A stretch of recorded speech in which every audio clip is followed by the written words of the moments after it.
அந்த சாந்தமில் இருந்த வீட்டில் அமைச்சர் வீடு ராஜாராம் வந்து அப்போ சபாநாயகராக ஏதோ இருக்கார், பதவியில் இருக்கார், மந்திரியாக தான் இருக்கார், கலைஞர்கிட்ட மந்திரியாக இருக்கார்.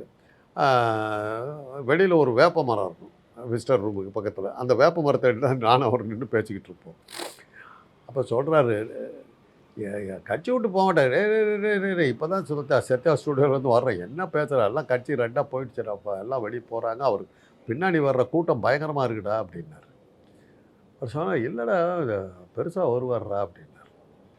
அப்போ என்ன பண்ண போகிறாரு, டேய் நம்மலாம் சேலத்துக்காரன்டா, காவிரி தண்ணி குடிச்சு வளர்ந்தவனுங்க, தமிழன்டா, நமக்கு தலைவனாக தமிழன் இருக்கக்கூடாதா? யாரோ ஒருத்தன் வந்து இருக்கணுமா?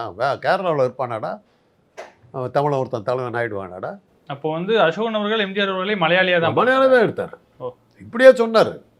கேரளாவில் ஒரு தமிழன் தலைமை ஆயிடுச்சு வந்துட முடியுமாடா, கட்சி நடத்திட முடியுமாடா, இங்கே மாத்திரம் இடாது அப்படின்னார்.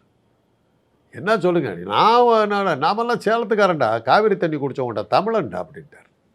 அந்த அடி அன்னைக்கு உளுந்த அந்த வார்த்தைகள் தான் இன்னைக்கு ஊரில் எனக்கு இருக்குது.